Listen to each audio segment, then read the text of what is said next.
I thought the difference today, guys, we came out and really, the kids had a different aura about them. We were really hard on them this week in practice. I didn't think we played with the tempo we wanted to play with last week.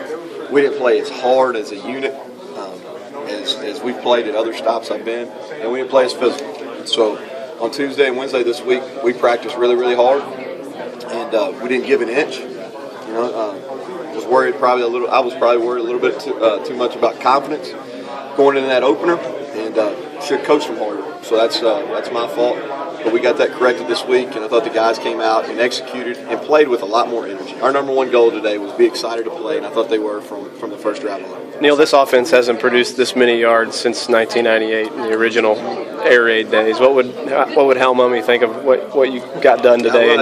He'd be pleased, other than about probably like me, not too pleased with midway from the second quarter to midway through the third quarter. But we did some good things. I thought our tempo was better.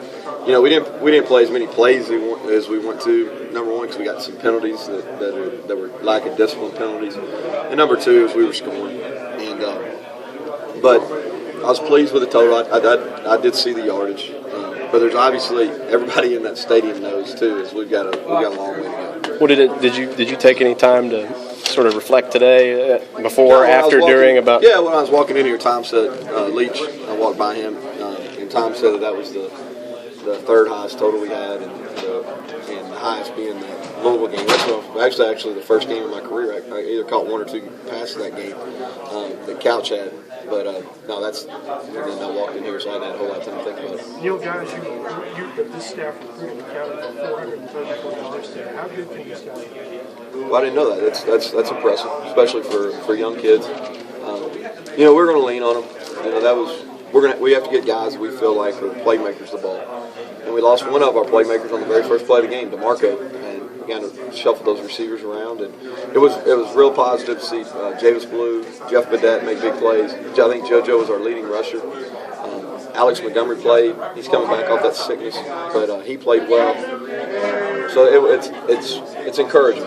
Now, obviously, no offense to Miami, Ohio, our deal gets a little tougher after this. How much does it help those young guys if one of the others has a lot of success that they kind of realize, well, maybe I can do it too? Yeah, well, I think success is contagious. And I think that's Coach Stoops and I talk about it all the time.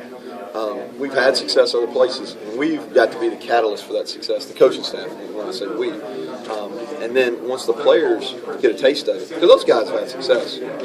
Javis Blue played in the national championship last year in junior college. Jeff Badette came from a winning program. Right? JoJo Kemp won a good amount of games in high school. Those guys, they're not shell shocked. They're not beat. Okay, they've got a lot of confidence about them, and the more success they have, it goes out to the rest of the football team. What's it like hearing the siren after their first touchdown? Actually, no, it's fun. Yeah, it's fun. There's no question about it. It's a good thing. I think the fans got into it. Hopefully we'll fill this place up next Saturday. We gave them a little excitement. I don't blame them for being a little frustrated last week. I was too. But it was fun. I think people are having a good time out in the parking lot.